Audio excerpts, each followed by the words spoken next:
Voilà, deuxième vidéo de réponse à la fraternité Saint-Pédis. Dans mon parcours, mes chers amis, je ne trahis rien. Pourquoi? Parce que vous savez, ceux qui ont été ordonnés dans l'ancien rite, ceux qui ont fréquenté que l'ancien rite, sont souvent accusés d'être des traîtres, s'ils commencent à dire que le nouveau rite, ma foi, est aussi utilisable. Moi, vous ne pouvez pas me qualifier de traître, puisque dans ma jeunesse, je n'ai eu aucun rite. Aucun. Ni Paul VI, ni Saint Pie V, puisque j'étais juif. Et je me reconnaissais comme juif. Donc, je ne trahis rien. J'ai fait mon séminaire à Saint-Sulpice, bien évidemment, avec la messe Paul VI. J'ai ensuite été religieux dans un scolastica où l'on disait la messe de Paul VI aussi, en latin en partie et certains jours. Voilà. Et j'ai connu la messe Saint Pie V très tardivement, puisque je l'ai connue lorsque j'ai fait mes premiers vœux en 2001 lors d'une retraite à Faucombault. Et comme je l'ai déjà dit dans une autre vidéo, certains frères très amoureux de la liturgie attendaient de ma part une réaction qui n'est pas venue. C'est-à-dire que je n'ai jamais eu personnellement un engouement pour la messe Saint Pie V. Attention, pour moi, cela ne veut pas dire qu'elle est meilleure ou moins bonne que l'autre. Cela veut dire que pour moi, c'est la messe, avec toutes les qualités de la messe. C'est comme ça que je vis les choses. Voilà. Je célèbre les deux messes, moi-même. J'ai presque toujours célébré les deux messes, puisque j'ai été ordonné en 2007, au moment du motu proprio summorum pontificum. Et j'ai été, avec l'abbé Blin, l'un des premiers prêtres sur Paris à célébrer la forme extraordinaire, comme on l'appelait à l'époque. Donc vous voyez que je parle très librement. Donc je vais maintenant commencer mon analyse. Alors la fatalité Saint-Pédis nous dit que nous présente deux rites. Un rite mémorable, qui a 2000 ans, nous disent-ils, qui a fait des générations de saints, etc., et qui n'a jamais bougé, qui est d'une stabilité absolue. Lorsque je vais voir, sur les sites du Vatican en particulier, les rites qui sont reconnus dans l'Église catholique, je m'aperçois que la vision de deux rites est pour moi une vision étriquée, et plus qu'étriquée. Alors, il y a le rite, et je ne vais pas tout dire, je ne veux pas vous lasser, le rite d'Alexandrin, rite copte, rite guèze, Église catholique éthiopienne, Église catholique érythéenne, le rite arménien, Église catholique arménienne, rite chaldéen, Église catholique chaldéenne, rite syriaque oriental, Église catholique syro-malabar.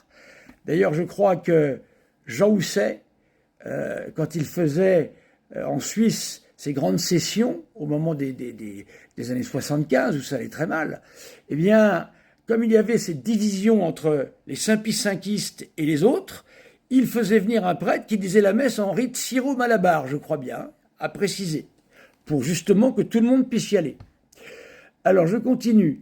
Rite syriaque occidental, Église catholique syriaque, Église catholique syro-malankar, rite byzantin, melkite, ukrainien, Roumanie, ruthène, slovaque, hongroise, Bulgarie, croate, macédoine, croate, russe, biélorusse, albanaise, italo-albanaise, c'est pas mal, hélène, serbo-monténégrine, tchèque, géorgienne. Voilà. Rite mozarabe, rite ambrosien, rite de Braga, rite lyonnais, rite dominicain, rite cartusien, rite cistercien, rite gallican, rite parisien, rite celtique, rite prémontré, rite de Sarum, rite carmélite, rite, oui, plein de choses que je ne connais absolument pas, hein. Rite grand-montain, voilà, rite dominicain, rite cartusien, rite zaïrois. Alors il y a le rite, qu'est-ce qu'il y a là? Il y en a tellement Il y en a rite zaïrois, rite celtique, rite bayérien. Voilà, bon, écoutez, voilà. Il y a un nombre de rites considérables, reconnus par l'Église catholique. Alors, je me dis que si cette messe de Saint Pie V était celle décrite par la fraternité Saint-Pie-X, pourquoi l'Église catholique, dans son histoire, n'a pas dit, écoutez mes amis, nous avons un rite qui unifie tout le monde, qui est d'une noblesse absolue, nous allons prendre celui-là. Voilà, non.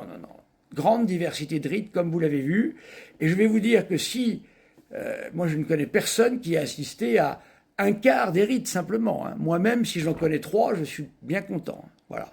Donc, premier point. Pourquoi avoir cette vision étriquée des choses s'il y a autant de rites que cela? Voilà. Faut-il dire que tout est à cause, du rite, comment peut-on l'appeler, de Paul VI, montignien, si vous voulez. Alors, ce rite, en plus, il y en a 2. Parce que ça, c'est une question entre spécialistes. Certains disent que la messe du Concile Vatican II, c'est la messe, le rituel de 1965, qui n'a en fait que très peu été célébré, et qui est très très proche de la messe de Saint Pie V. Voilà, avec quelques aménagements possibles. Certains disent que c'est celui-ci. Voilà, moi j'ai entre mes mains, je vous l'ai déjà montré de nombreuses fois, le Missale Romanum. Voilà, Missale Romanum, qu'on utilisait au séminaire, au Scholastica, pardon.